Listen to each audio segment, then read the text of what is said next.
Hi, everyone. I'm Joy Rosa with Earthworks Acupuncture. Last Friday, we spoke with Dr. Lee on Chinese medicine's view in oncology and how it affects our bodies according to Zongfu theory. And this week, we're discussing kidneys, what they represent in traditional Chinese medicine and various kidney diseases in Western medicine. Welcome back, Dr. Lee, and good morning. Good morning. So I wanted to just share that, there are some statistics from the National Institute of Diabetes and Digestive and Kidney Diseases. It's really an under-recognized public health crisis. It affects about 37 million people in the United States.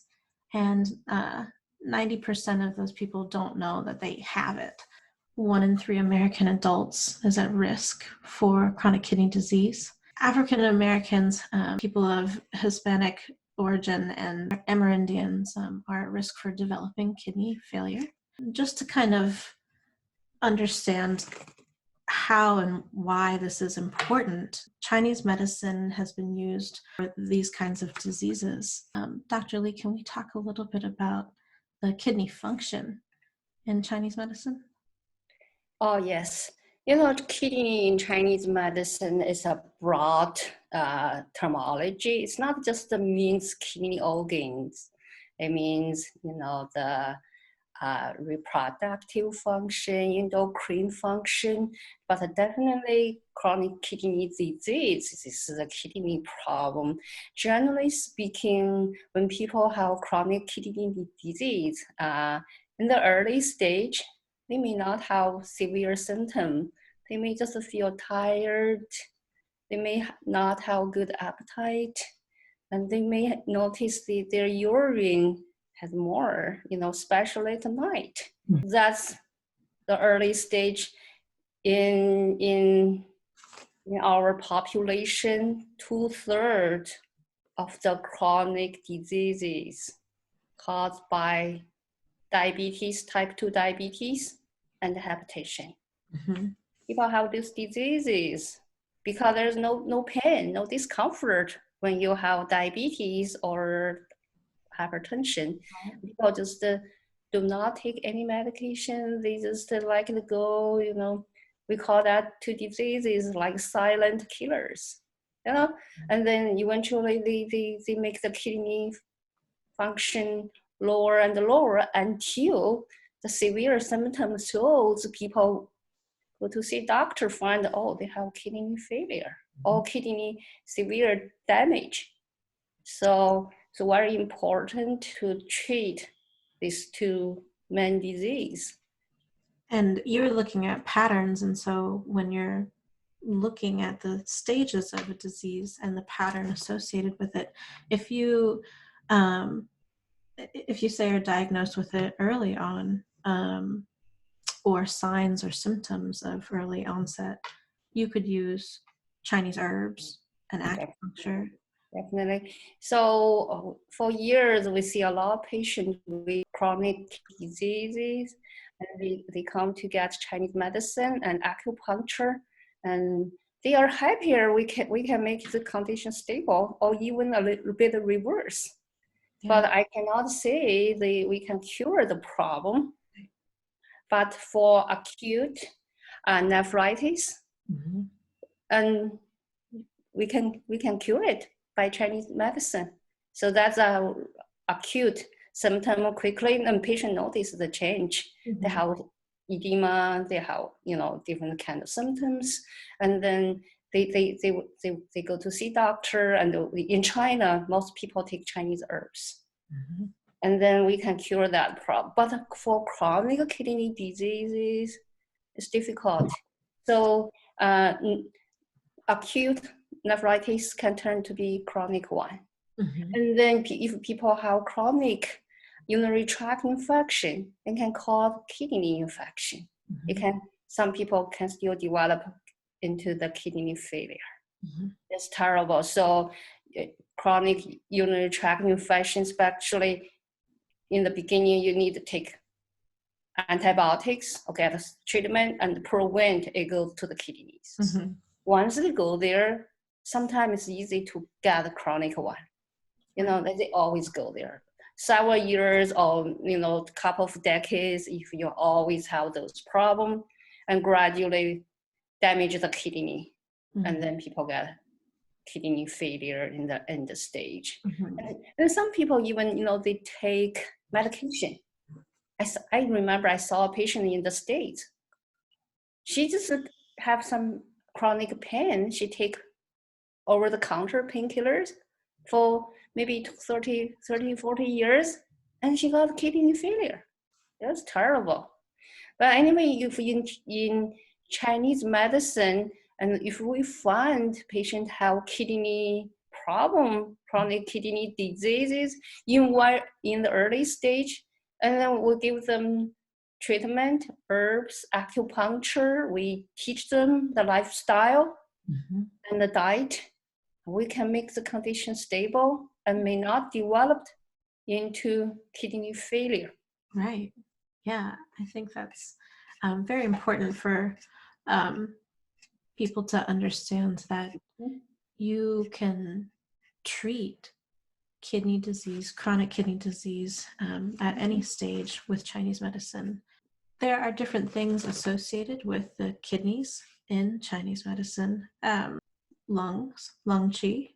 So we're seeing a lot of that too with COVID-19. So you could be treated with herbs too for lung and kidney associations. Yes.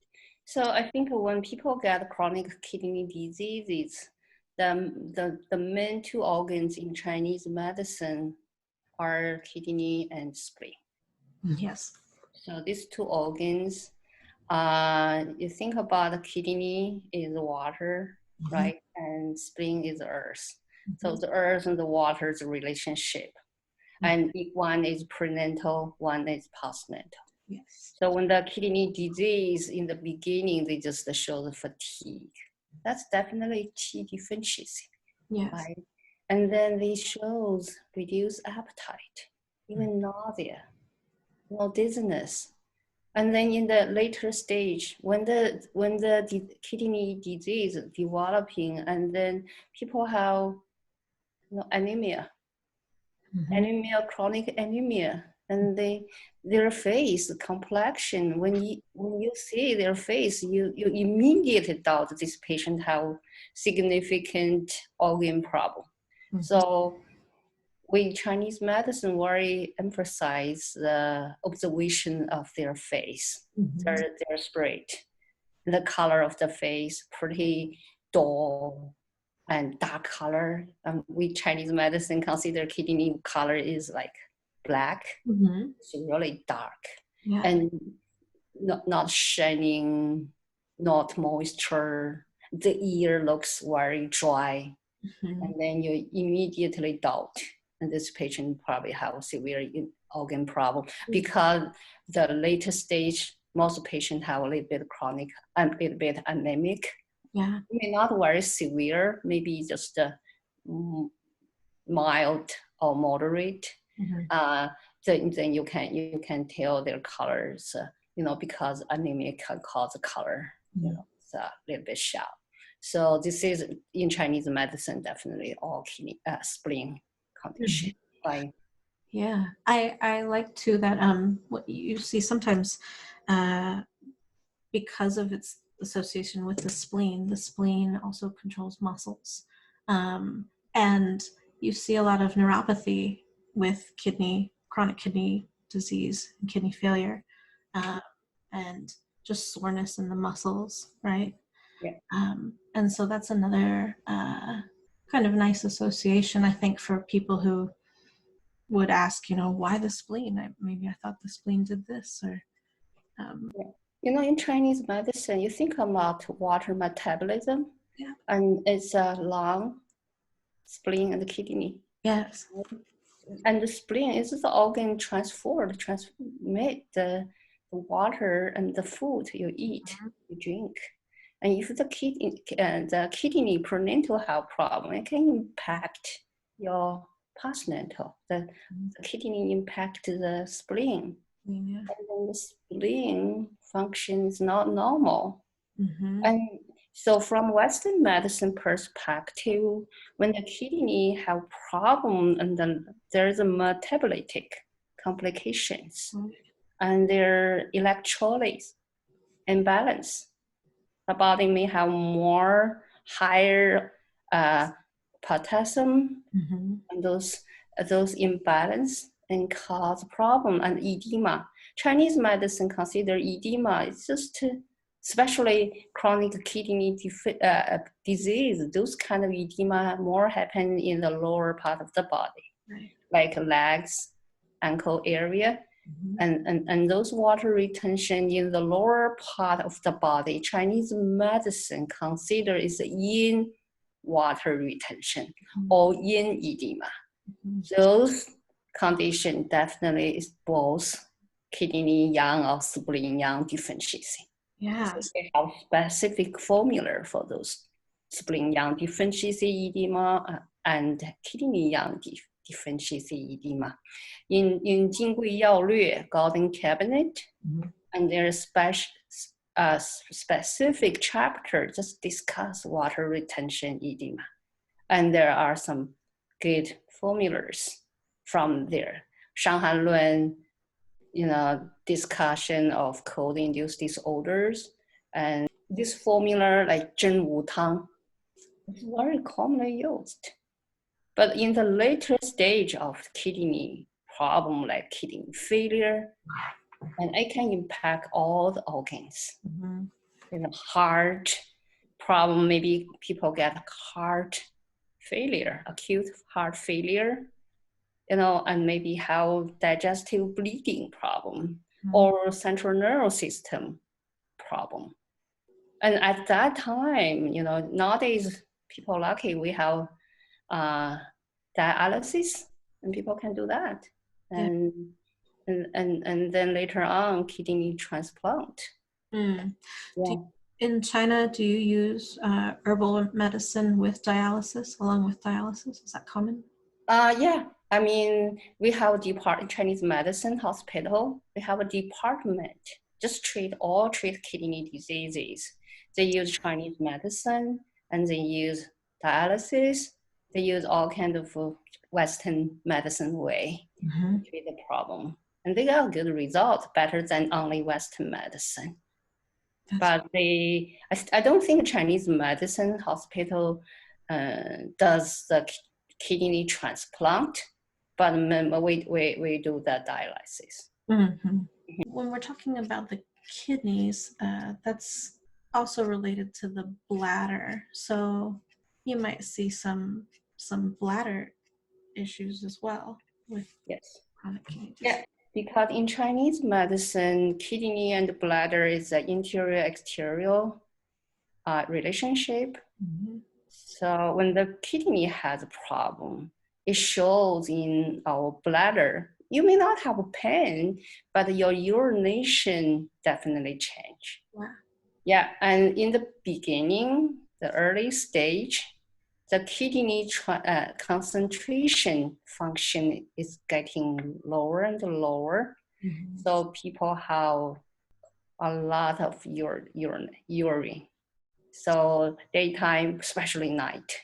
Because they drink less and they pee a lot. And then in the late stage, when they close to the kidney failure or in the stage of kidney failure, they do not have enough urine. So the bladder, from the bladder, the urine change, you will know that. Another thing I already mentioned, chronic urinary tract infection cause chronic kidney diseases. This one, definitely when patients have those chronic infection, the kidney infection, they have pain in the kidney area, in the back of the middle kidney area, they have pain. And they have, when they got urinary tract infection, they definitely have bladder symptom like urgency, frequency, burning, pee, all those symptoms. And Chinese medicine, when we treat this urinary tract infection. We definitely treat both kidney and bladder. In the chronic kidney diseases, we more focus on kidney organ, and we most of the time it's more kidney yang deficiency, less kidney yin. Think about water metabolism. It's a kidney function, kidney yang. So we need tonify the kidney yang qi. We have a lot of formula like 金匮肾气丸。寄生肾气丸. In internal medicine, we have 五比山药丸. This all designed for kidney yang deficiency. This one you can use it for like maintenance. It's tonifying. When there's severe water retention edema, like 真武汤 is a good formula. And then nowadays, because of research, we found the chronic kidney diseases always have some blood stasis. So you may use some herbs for the blood stasis. Yeah. Very commonly use herb like 益母草, 泽兰. Those two herbs are good for moving blood, and it's also good for, drain the water. Yeah. And then if there's severe water retention, more related with spleen, and we have formula called 十皮饮, but you can still use like 五苓散, 五皮饮, those kind of formula. I think if you learn Chinese medicine, you're familiar with those formulas.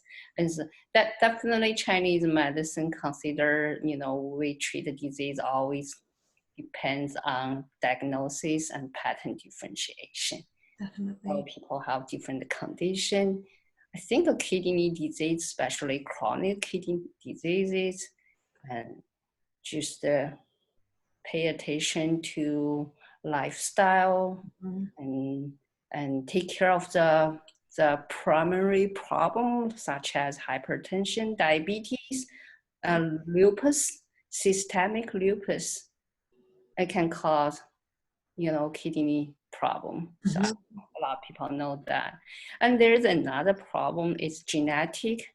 Probably, polycystic kidney disease.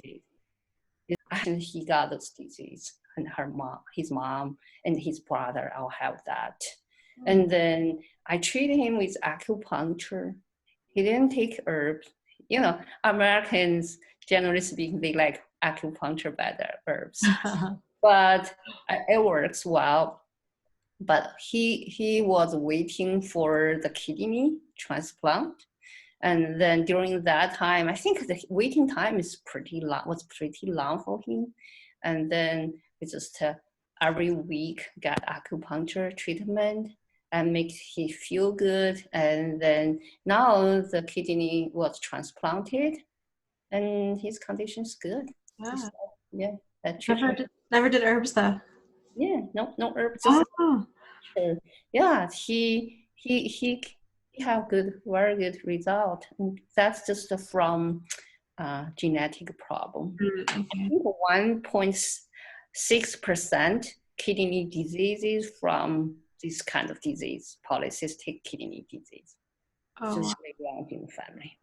I think, some other things I think people really need to know. Some people long-term use medication, just like I mentioned, it can damage kidney function. Another thing, when people have kidney diseases, they really need careful be taking any kind of medication. They need a doctor's suggestion.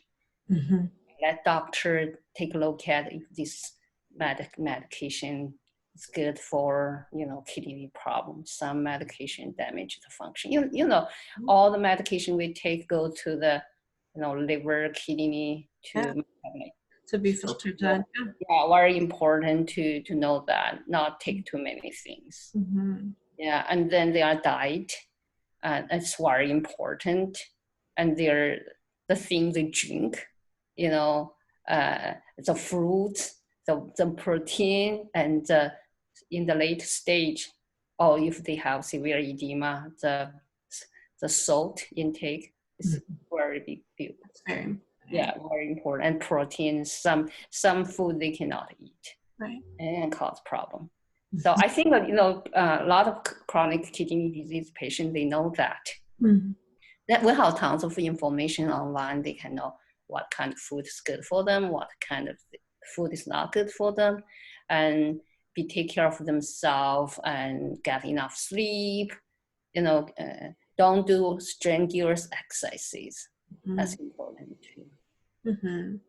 And just to reiterate again, I like that Chinese medicine uses herbs, for each stage and for different patterns within a stage of kidney disease. So I think herbs can go a long way because we can't see each other right now still for an actual acupuncture treatment. You could have a consultation with Dr. Lee and receive herbs. So I think it's just wonderful. That's true. We often see some kidney disease in our outcome clinic too. Yeah. So some patients are very, very happy with the result. Good. Yeah, they got herbs, they got acupuncture, they feel good. And then when they go back to check the lab test and their condition a little bit better, they were very excited. Yeah. I think there's no way to cure chronic disease, kidney disease, but maintenance, keep it stable, make it a little bit reverse. It's really possible. Right. Or we can maintain it, not make it go to the failure stage. Mm-hmm, mm-hmm. And how often would you say someone needed to work on this? I mean, this would be consistent, yes? Yeah, I think for the chronic kidney disease, Chinese medicine acupuncture treatment, I think acupuncture once a week would be fine. Yeah, if they're okay, can do twice a week. I think it's generally once a week because the chronic one, and it's not just the acupuncture itself. Your education, your encouragement, all's good to patient because some people don't understand this disease well. They just say, "Oh, I will die from the kidney failure." They worry about that a lot. But some chronic kidney disease, if you maintain well, they may not develop to that stage. Yeah. But in worst scenario, if the patient got that stage, nowadays we have dialysis, we have kidney transplant. If they're not too old to get transplant, they'll be okay. So I think from my knowledge, that the organ transplant, the kidney is the best one. The kidney, a lot of people get kidney transplant and they got good result, and then they can live for a long time. I mean, some people have kidney diseases. They may not die from kidney disease. They may die from other problems. Yeah. So maintenance for those chronic disease, maintenance, prevention, make it prevention of decline the kidney function be important. Yeah. What would you say to people who have had a transplant? Would you suggest maintenance still with herbs and acupuncture? You mean after transplant? Yeah, we can do some treatment. And the after transplant, the main problem is rejection. Your body immune system just because the kidney is somebody else. Kidney is not your own tissue, and your body just want rejected. Right. And some problem may happen, and we can use acupuncture herbs to treat that. And definitely those kind of patients need to take medication all the time to prevent the rejection. Yeah. So remember, Chinese medicine has been used in China for thousands of years before Western medicine was introduced into China. So this is a medicine treat everything. So for example, this COVID-19, Chinese medicine plays a very important role there. Yesterday I called my mom and we talked a little bit. My mom said, and Chinese medicine has been used, a lot for COVID-19. Yeah, I said, Mom, yes, that's right. So from Han Dynasty to Qing Dynasty, the kind of whole history of Chinese medicine is following that. Chinese medicine is not just to treat, acute chronic condition. It can treat all kinds of diseases, including acupuncture. Think about some people have severe situation, and then you put the needle in, quickly the problem goes away. Like headache, abdominal pain, it can really quickly resolve the problem. It's not just alternative medicine. Right, exactly. It's not. It's the whole medicine the same. We say it the same as Western medicine. And in China, people we say that's like you have two legs walking. So one leg's Chinese medicine, one leg's Western medicine. It should be balanced. It's not like Chinese medicine short leg and Western medicine's long leg. No. So more and more Americans, the mainstreams will accept that. Yeah. Chinese medicine is a part of your culture, and for people who are just now even understanding how to view their health in a new way for them, which sounds very familiar. I'll say, like, when I was first even hearing about Chinese medicine, these things sounded familiar. That's why it's very important to talk about them, because it's like, even if it doesn't make much sense, you still sort of understand it. You understand the elements. You can see the elements, you understand, oh, I do get headaches. So I do, get tired. So these like associations are very important. I really think that just understanding that lifestyle does affect your health, that is also what's going to make something like Chinese medicine go a long way. And then what ways can that be supported and provided within your community? Yeah. I think this is really important for people to hear because it affects so many people in the United States. Yeah. So I would just say, oftentimes I talk to my friends about Chinese medicine. I think Chinese medicine is a really natural medicine. We corresponding to the nature change. I teach them when you eat cold food like yogurt, salad, you better eat it in the morning or at lunch. Don't eat in the evening because the yin is the yin time. You eat it in the yang time. Yeah. You eat it in the morning like a bowl of yogurt with some fruits because the yang is going up, right? To the noon. It's the highest level of the yang in the nature. And then your body yang qi goes up. Eat it. And put a little bit ginger root and in the smoothie if you like it. And then balance the yang a little bit because smoothie is cold. And then from noon to the evening, the yang qi decline. Don't eat the cold. Eat something warm. The same thing in the nature, in the season. Springtime, you can eat more raw food, right?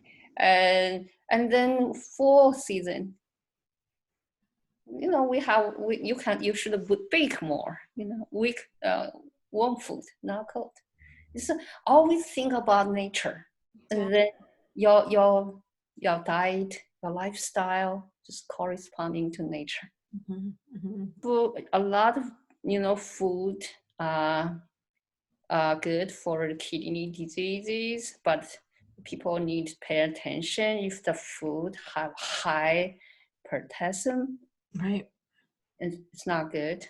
Or if they higher for like phosphorus, if they contain more phosphorus, such as egg yolk, more, and some nuts, and potassium like orange and banana, they have more. They need to look at their condition. Maybe in the early stage may not be big problem, but when the kidney have problem, those food is not good. They need a good protein, but when they are close to the kidney failure stage, or they are in kidney failure, and they need really know how much protein they can take Mm-hmm. in a day. Yeah. All the salt, how much salt. And then the things they drink is important too. And some, it's not like normal people, you can eat, drink all kinds of thing, but kind of people, their kidney cannot handle it. And I think just like I mentioned, a lot of information online you can look at. Definitely if you have kidney diseases, you see specialist, Mm-hmm. right? Nephrologist, Yeah. right? No, just, yeah. They will give you suggestions. You definitely will tell you what kind of food you cannot eat. Mm-hmm. Dr. Lee, thank you so much for taking this time. Is there anything else you wanted to add for people? Well, I think we talk most of them. I think just the main thing for chronic kidney diseases, just like I said, and treat the primary condition, hypertension, diabetes, type 2 diabetes. Mm-hmm. This is a main problem in the States cause chronic kidney disease. A lot of people may not notice until they got kidney problem. Mm-hmm. It can be preventable too. Yeah, definitely. You know, when your blood pressure is normal, then it won't cause a kidney problem. Mm-hmm. And then diabetes, you know, when the blood sugar has been controlled a while, it won't damage the vessel, you know. This is a very helpful medicine and should not be overlooked, especially during something like COVID-19. You're going to see, maybe more flare-ups of pain, or, if you're already diagnosed with any stage in renal disease. So it's just important to understand that there's resources. Yeah, I think, you know, so even during this lockdown time, but we can still do the telemedicine. Mm-hmm. And I do a lot, you know, online, on phone, and just talk to patients, consultation during and with Zoom or phone, and write a formula, and my patient go there and pick up the herbs. They can send a picture to me, tongue picture, because we need to look at the tongue. Yep. When you do Zoom, and then you can see the tongue through the Zoom. So there's no problem. We can still prescribe herbs and make these people, their condition stable. Now is a good time, if you can, to take care of yourselves. Take care of yourselves so you can take care of each other. Thank you so much, Dr. Lee. We will speak again soon. Thank you. Thank you.